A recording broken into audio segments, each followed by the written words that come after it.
What's up guys and welcome, it's InfernoKun here with a Game of Thrones discussion. This one's going to be about the traitor in the Iron Raft, so I'm going to be analyzing each member of the Forrester's small council and determine my opinion on who I think is feeding the White Hills information about the Forresters. Now, we have 4 members on the small council, not including Rodrik of course. We have Lady Eliza Forrester, of course Lady Forrester, and then we have Duncan Tuttle, who is the Castellan of Iron Raft.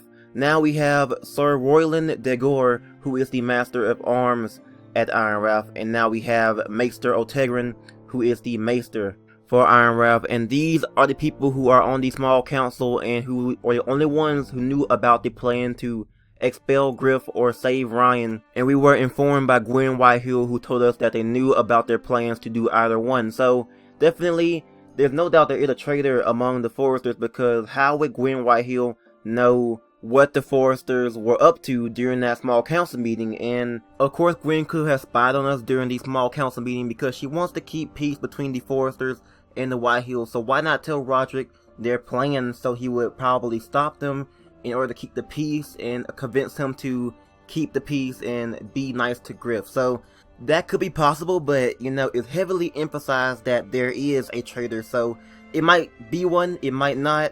Gwen could have, hid in the grove and listened in on their conversation, so it could be possible, not really sure. It's a long stretch, but I'm kind of convinced that there might be a traitor among us. Let's go ahead and talk about each character and how they actually fall in between House Forrester and what how their loyalty stands. Now, let's start with Lady Eliza Forrester, the wife to the late Lord Forrester. Now, she is a very iffy one because she wants to get Ryan home safely. And to do that, that could be a dealing between her and Lord Whitehill, that she will give him information about their plans if he keeps Ryan safe and well. So that could be a thing. I don't really think so, or at least because I don't see that Lady Eliza will actually betray her own son and not tell him any information about, what she's giving Lud. That would kind of be a bit stupid on their part if they actually haven't, but that's just me. I don't see Lady Eliza being the traitor because, it doesn't make sense for her to betray her own son to keep her other son safe. Now, of course, she was really into pushing Rodrik to go ahead and try to save Ryan. And then if you reveal the info about a traitor to her, she will kind of be like, she'll be really surprised. Like, hey, all our plans to go ahead and save Ryan and save this house, why would she give up information that would save her house from destruction? Because she doesn't want House Forrester to fall like her previous house did. And I'm sure the information that she has during the council meetings is very crucial to keep it safe, and she knows that. So, kinda Eliza is off the list for me at least. But let's go ahead and go on to Duncan Tuttle, the Castellan of House Forrester. Now, he is probably said to be the most loyal person in House Forrester because of his title, the Castellan. And then he was like one of the most loyal people that, Lord Forrester had, and that's why he has a title, So they were very close together, Lord Forrester and Duncan, and now we have him suspected of being a traitor. Now, me personally, I think it could be him. I wouldn't be surprised if it was him because I'm thinking that it's him. But let's go ahead and talk about the North Grove and why Lord Forrester told Garrett to only tell Duncan about the North Grove, because he knew he could trust no one else with this information about the North Grove. And then Duncan proceeded to go ahead and help Garrett figure out the map to the North Grove so he can go ahead and find it and save House Forrester with whatever is in the North Grove. Now, for the most part, Duncan, he seems to be really loyal. He served House Forrester for years, and now he's being suspected of being a traitor. So you can make him your sentinel, of course, and obviously he'll be by your side every time, but Duncan's personality is more of a calm and negotiable type person. He will always favor the choice of, going for the calm and peace type things. Like whenever you meet Ramsay for the first time, you can, choose to go ahead and meet him in the Great Hall or meet him outside.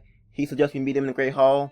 And then, of course, if you do things like, whenever Talia bit that Whitehill, he's like, please forgive Talia and everything else. So that's where I'm getting kind of suspicious, because he's kind of like thinking the people, the White Hills, aren't in the wrong, but the people who, upset the White Hills are. So it's kind of a bit iffy to me. Duncan can be the traitor, but he has too much loyalty in a way. He's too trustworthy to actually be a traitor. So kind of confusing there. So let's go ahead and move on to the Master at Arms, Royland Dor. Now his past is very interesting, and it would explain his connection to House Forrester. Now, of course, he lost his family during Balin Greyjoy's rebellion, so that would explain, why he's an angry dude and why he wants to keep House Forrester afloat, because House Forrester is basically all he has left. He has no family left, and basically House Forrester is his family now.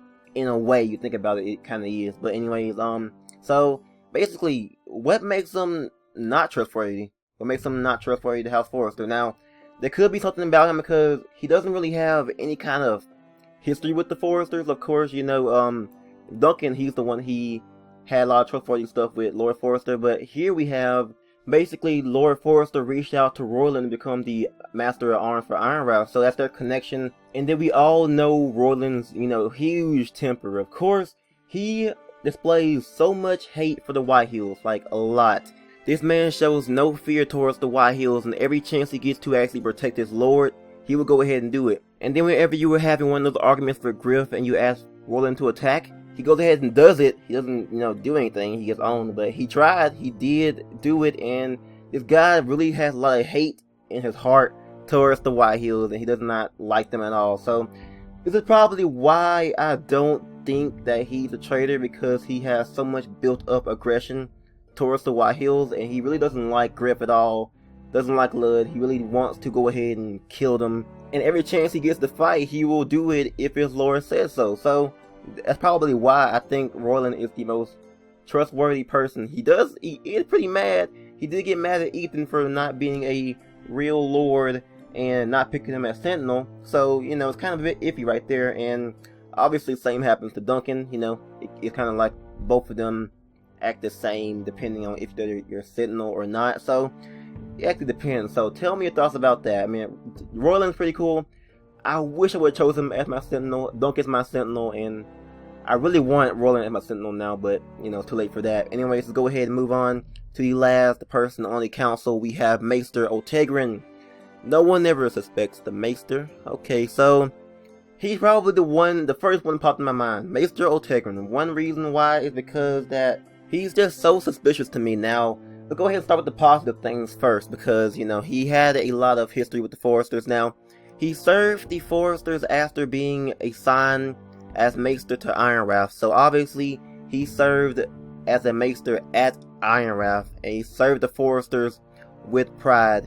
He also became a trusted advisor to Lord Forrester, so that's where his loyalty stands. Now, for the most part, he is a good advisor. He actually advised Ethan into choosing, their Sentinel and everything else. So, for the most part, his loyalty is pretty good. Now, of course, in episode 4, we had the Maester being beaten up by Griff and his men for being disobedient. Now, that's kind of another throw off for him being a traitor, because why would Griff beat up his own quote-unquote ally? Now, of course, he might have not known that Oturan was the traitor for House Forrester, and that could be a factor. Now, Maester, he had a few suspicious moments, like whenever he was at the small council meeting, and he was kind of like had this suspicious look on his face, like he was trying to gather up all this information so he can get everything right and relay it to the Whitehills. Now, of course, Maester Oturan, he is the Maester at Ironrath. He has to serve the Lord of Ironrath. And if Griff were to call himself Lord of Ironrath, Oturan is a Maester, and he did swear a sacred oath. I'm not really sure what's in the oath, if they have to go ahead and serve the Lord at that location, but Maesters do have a certain number of duties and restrictions they must follow when they swear their oath as a Maester. Now, that could mean that Maester could be working with the Whitehills and Griff doesn't know it, but Maesters also have access to the Ravens, and they also can send messages, obviously through Ravens, and they are trained in Ravenry, so not sure if that would be a factor. But anyways, that's pretty much it. It's hard to tell who a traitor actually is, because Telltale's done a good job of covering the characters with so much loyalty. Duncan, he's loyal. Royland, somewhat loyal, but he has a lot of hate for the Whitehills. Maester Oturan, he's loyal. Then we have Eliza, she's the mom, and of course she wants to keep her children safe, so it's kind of a bit iffy on who said traitor actually is. They kind of really cover it up really well, and there's so many options and so many theories and so many different things. People think this, and this, and people don't actually know who it actually is. So tell me your thoughts about who it is. I think it's either Duncan or Maester Oturan, hard to say. I hope it is a Royland because I'm liking him a lot more than I did in the past. So thank you all for watching. If you guys did enjoy, leave a thumbs up. It helps out a lot and I do appreciate it. And comment down below who you guys think is a traitor. And subscribe for more. This has been InfernoKun, and I'm out.